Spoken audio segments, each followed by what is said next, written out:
ఎంఎస్టీవీకి స్వాగతం. రెండు తెలుగు రాష్ట్రాల ప్రజలకు నమస్కారాలు.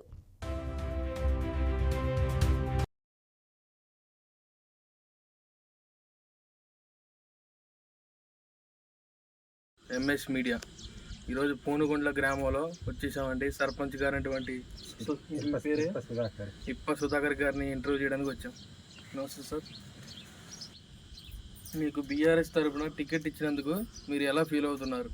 అంటే చాలా ఫీల్ అవుతాను. ఏంటంటే ఇప్పుడు మన బీఆర్ఎస్ మన అధికారంలో లేదు, కానీ ఇక్కడ బీఆర్ఎస్ నుంచి గెలవడం వల్ల చాలా మంచిగా ఫీల్ అవుతుంది.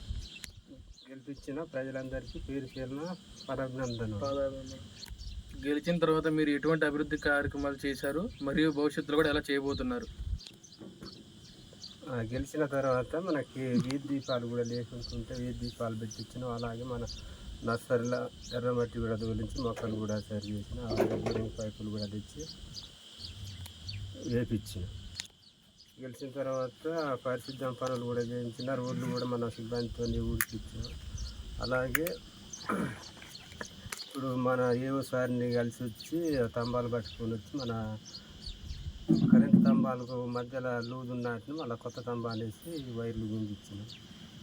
మన ఇప్పుడు వాటర్ కాడ భలే ఇబ్బంది అయితే ఈసారిని కలిసి లైన్లు కట్టించి అక్కడి నుంచి వెళ్ళి బైరాద నీళ్ళుగా అది ఊర్లో వేరే బావి ఉంటే అక్కడి నుంచి వెళ్ళి పట్టుకొని వచ్చి ఊర్లో ట్యాంక్ ఎక్కించింది. రాజకీయంలోకి మీకు ఎందుకు రావాలనిపించింది? మీరు ఎలా గెలిచారు? రాజకీయంలోకి అంటే పోయినసారి ఇట్లనే బీఆర్ఎస్ అదే అధికారంలో ఉన్నప్పుడు సర్పంచ్ వేద్దామని అనుకుంటే వాళ్ళు కాంగ్రెస్ వాళ్ళు ఈసారి ఏకగ్రీవం అని వాళ్ళన్న తర్వాత మళ్ళీ తర్వాత ఇప్పుడు వాళ్ళ కాంగ్రెస్ వచ్చిన తర్వాత ఏకగ్రీవం ఇవ్వం అంటే పూడితత్వం ఉండాలని అనటంతో రాజకీయంలోకి దిగడానికి సిద్ధంగా, ముఖ్యంగా ప్రజాసేవ చేయడానికి రాజకీయంలోకి దిగినాం. కాంగ్రెస్ 6 గ్యారంటీస్ అమలు పరిచినాయి కదండి. ఆ 6 గ్యారంటీస్లో మీకు ఎన్ని గ్యారంటీస్ వచ్చినాయి? 4 విషయాలు చెప్పగలుగుతారా? కాంగ్రెస్ 6 గ్యారంటీలు ఇస్తారని ఒప్పుకున్నది, కానీ అందులో ఏ ఒక్కటి నెరవేర్చలేదు. అన్నందుకు ఫ్రీ బస్ ఒకటే ఉన్నది. మా రైతు బంధు కూడా మధ్యలో కడి చేసి ఒక ఆసింగి చేస్తేనా వర్షాకాలం పంట వేసుకుంటే అట్లా చేసింది. గ్యాస్ 500 ఫ్రీ అన్నారు, కానీ ఇప్పుడు మళ్ళీ గ్యాస్ కొనాలంటే ఆన్లైన్ ఇప్పుడు బుకింగ్ చేసుకోకుండా 1300 దొరుకుతుంది. ఇప్పుడు ఇంటర్మీడియట్ వాళ్ళకి స్కూటీలు ఇస్తానన్న అది ఇవ్వలేదు. ప్లస్ మళ్ళీ ఇప్పుడు ఇప్పుడు మహిళలకు 2500 ఇస్తానన్నారు నెలకి, అవి ఇవ్వలేదు. మీ గ్రామంలో మీరు ఎప్పటి నుంచో అనుభవిస్తున్న సమస్య ఏంటి? ఇప్పుడు ఒకప్పుడు కేసీఆర్ బైరాద నీళ్ళు పెట్టించుడు, వాటితోనే మాకు తాగడానికి స్నానాలు చేయడానికి. ఇప్పుడు కరెంట్ ఒకసారి ఎక్కడ బైరాద ఏమన్నా డ్యామేజ్ అయిపోతే 3-4 రోజులు భలే ఇబ్బంది అవుతుంది.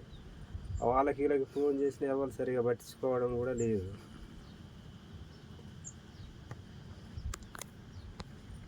వాటర్ స్టోరేజ్ కావాలంటే మన మంత్రి గారు కూడా ఉన్నారు కదా. ఇప్పుడు మనకు వాటికి 2-3 చెక్ డ్యామ్లు కట్టి అక్కడ లిఫ్ట్ పెట్టుకొని పక్కన చెల్లి కుంటలకి తరలితే మాకు సెకండ్ పంట కూడా కొద్దిగా ఆర్పు ధర పంట కూడా మంచిగా ఉండాలని కోరుకుంటున్నాం. కేసీఆర్ ఉన్నప్పుడు కొన్ని పట్టాలు ఇచ్చింది, మన మంత్రి గారు కూడా వచ్చి మేము గెలిచిన తర్వాత మళ్ళీ వేరే పట్టాలు కొన్ని ఉన్నాయి కదా వాటిని కూడా ఇస్తానని అన్నాను. కానీ ఇంతవరకు మాకు విలేజ్ వాళ్ళకి వచ్చి మేము మందలు లేకుండా సపోర్ట్ కాకున్నాం.